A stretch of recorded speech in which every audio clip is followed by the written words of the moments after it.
Hi everyone, welcome to DevOps Info channel. In the previous video, we had a look at how to set up the Sentinel on collecting the logs and predefining the data sources. Today in this video, we'll see how Microsoft Sentinel Analytics can help the security operations team to identify and stop the cyber attacks.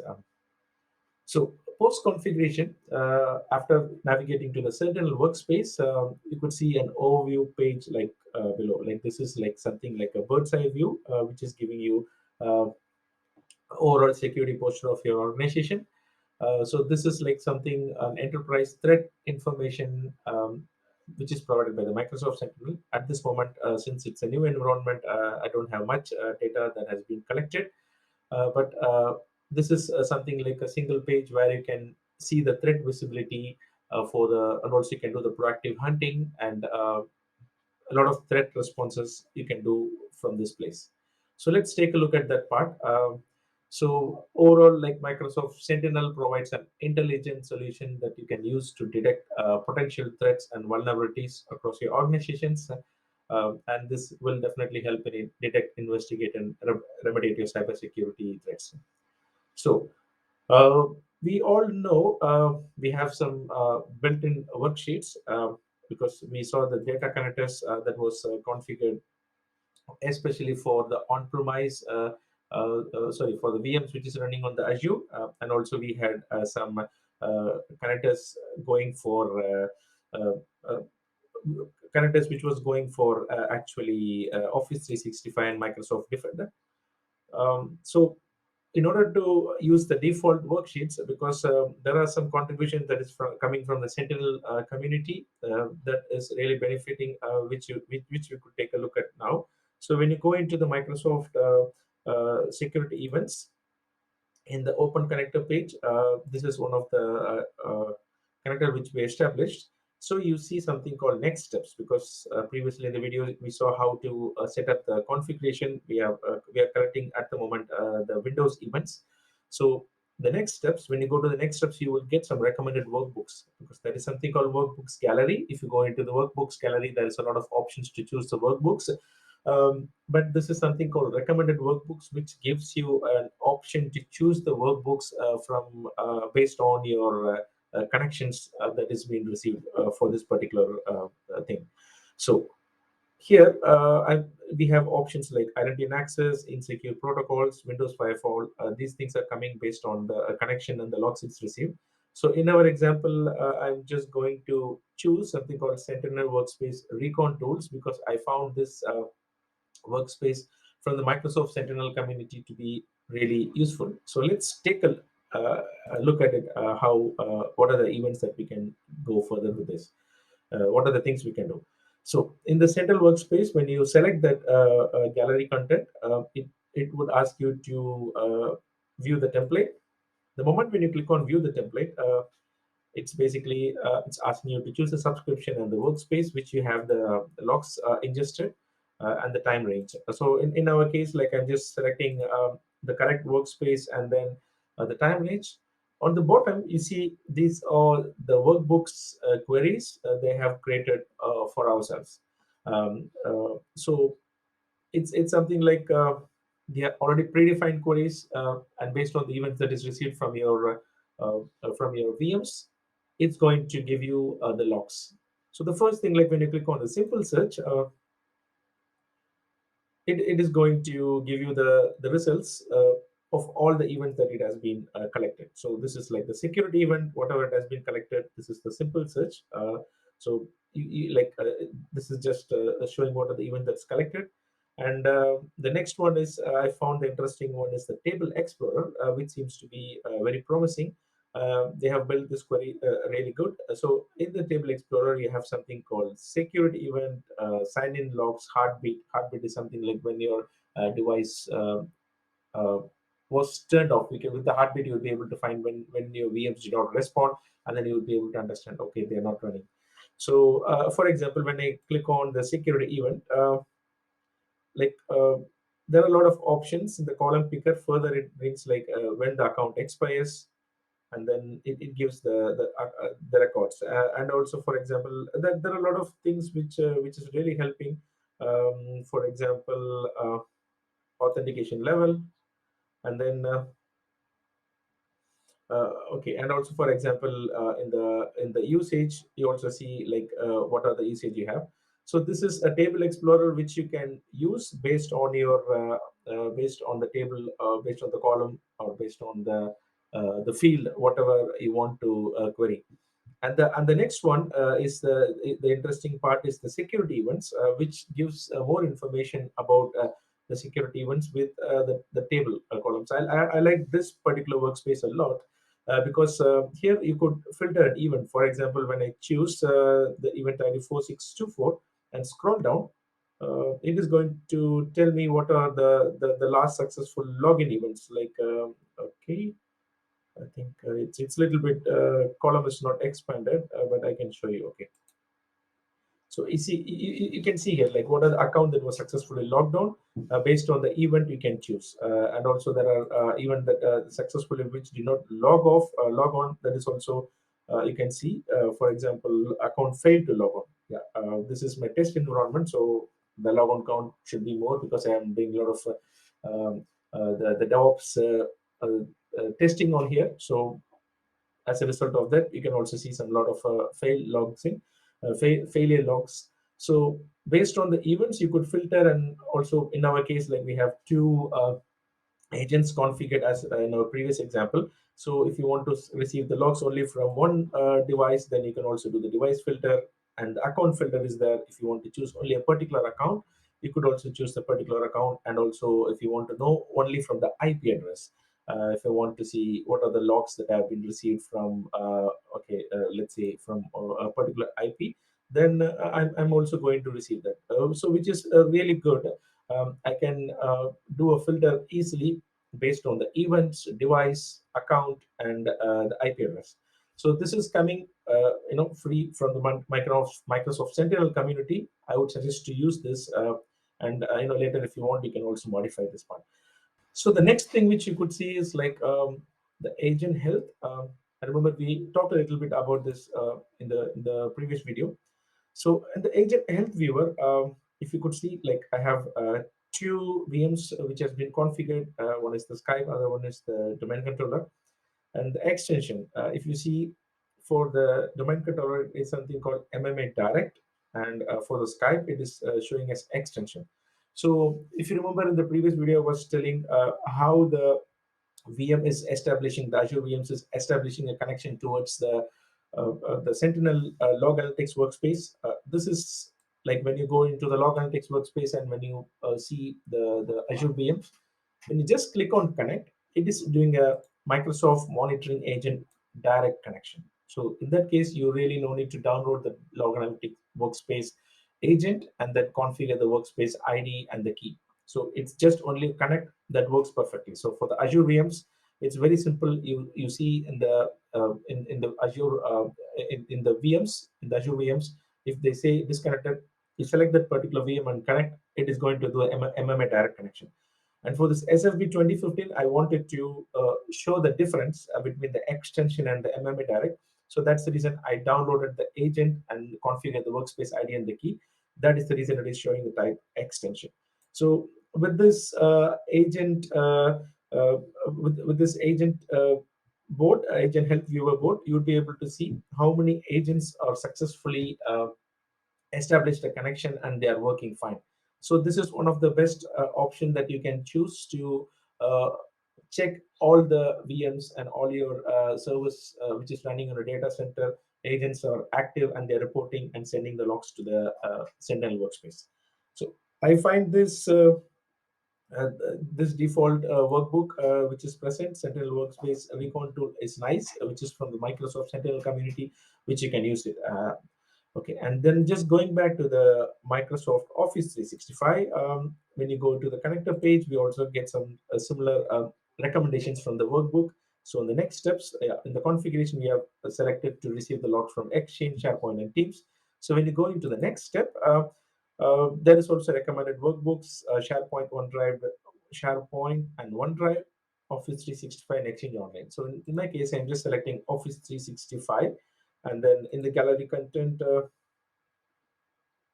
it is asking me to view the template, and the view template in the next screen, I have to choose the workload, because it's coming directly from the cloud. So uh, since we have established the connection from Office 365 to Azure Sentinel, so it's only showing the workload. We don't need to worry about the workspace, log analytics workspace.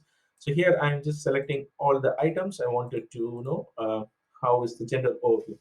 So taking a look at this, it is going to give us some activity by workloads. For example, Exchange, Teams, and SharePoint. These are the activity, and also it is showing me the admin activities. What is the recipient change? What are the recipient changes that you have done? I have done some recipient change yesterday, so that's the reason it's showing over here.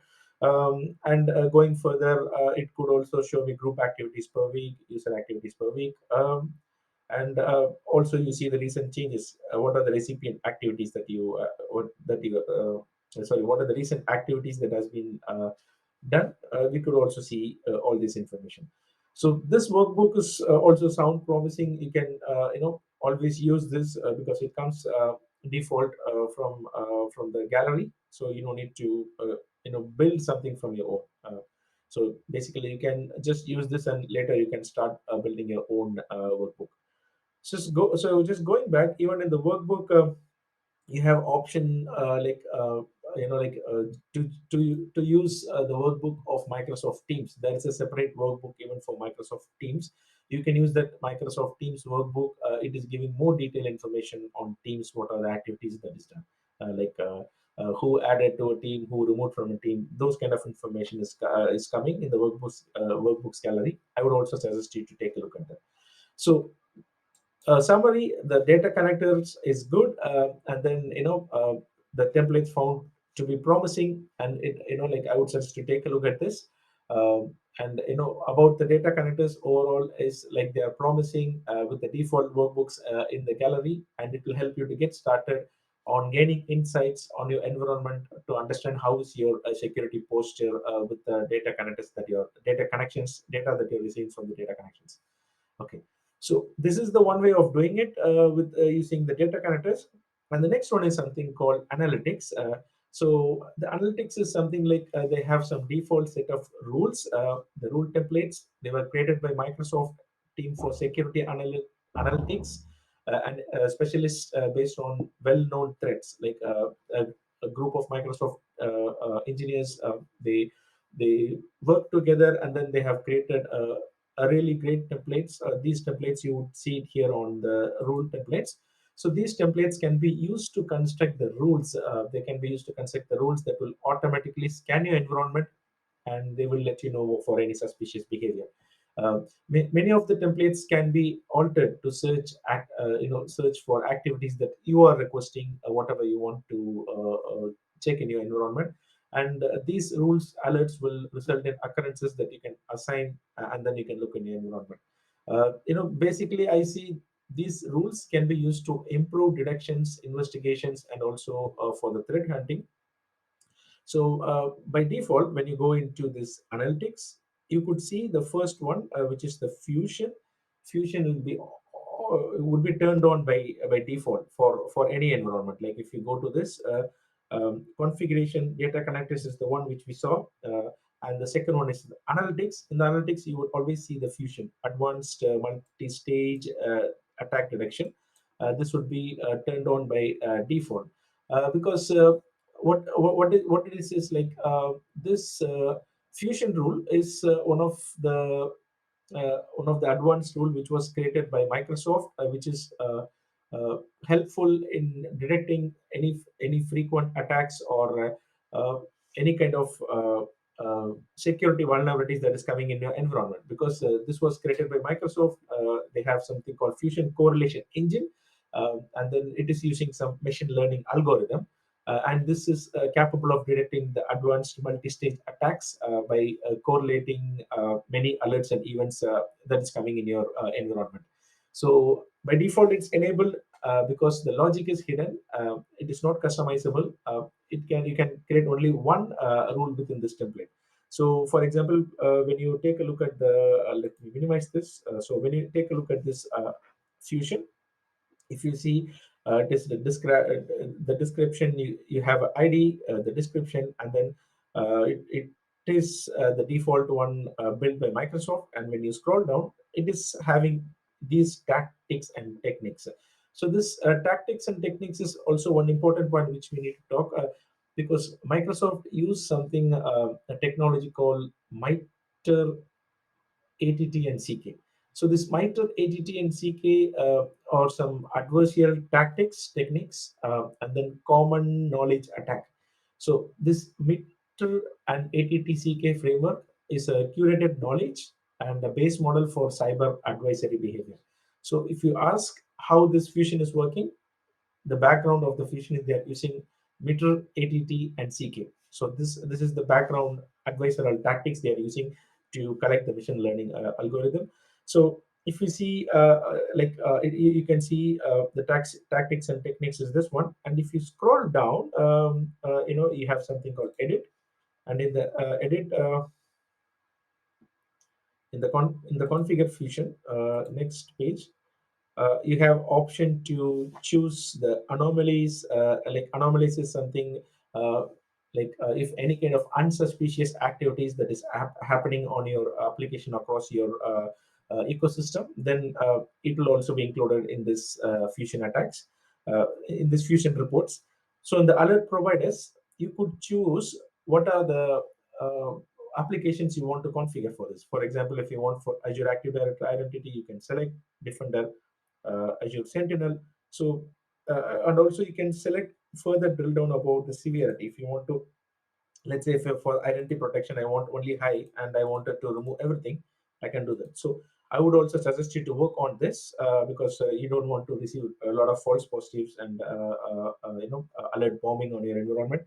So the next one is you wanted to there is something automation rules. So this automation rules will be triggered by this analytics, and it will also create a new automation rule. So this is what talking about the multi-stage attack detection. And the next one you see something is called anomalies, because anomalies is also additional powerful tools, because they also can help in improve your detection, investigation, and threat hunting. Because if you see these anomalies are enabled by default, for example, status is enabled. I can also show you one thing. For example, okay, when you go into the anomalies, you see the name, status, data sources, and tactics. What are the tactics it is using? So when you go into the anomalies, if you see on the right side, it has an ID, and then description, what is the tactic it is using. And then if you scroll down, it is having the rule frequency. How frequent you want to run this rule. For example, if you wanted to run this for one day, or once in a week, or once in an hour, you can modify it. And then the rule status, and you have something called threshold. The threshold is also very important. This is the minimum daily regions for anomaly, because when did you receive the events from your logs, and how long you want to evaluate the alert in your environment. So this threshold also needs to be modified if you want. And then if you want, you can go to the edit of any one of these anomaly rule, and then you have an option to enable or disable. You can do that. And there is interesting part, you have a mode which is production and flighting. So when you talk about the production, it will be active, and then it will be really acting on your logs that is received from your environment. But when you go into flighting mode, this enables you to test the anomalies without affecting your production configuration. So this is one of the best option which you have, which you can be using. That's a good option. And apart from that, I see anomalies can be a powerful tool, but they are a little bit noisy. So they require a lot of tuning in your environment to set up the right alerts for your workloads. So you should need to tune them further, the anomaly rules especially. And the process is simple, and does not require any knowledge of machine learning. So I would say this rule templates, these anomalies, and especially fusion is a great addition from Microsoft. You can definitely use this. So the last thing which I'm going to show you in this video is the manipulation of the rule based on our request. So on the Sentinel, when you go into the analytics on the left side, over the right, when you click on the create, you have three options to create the rule, which is the schedule query, Microsoft incident creation, and the NRT, which is near real-time redaction.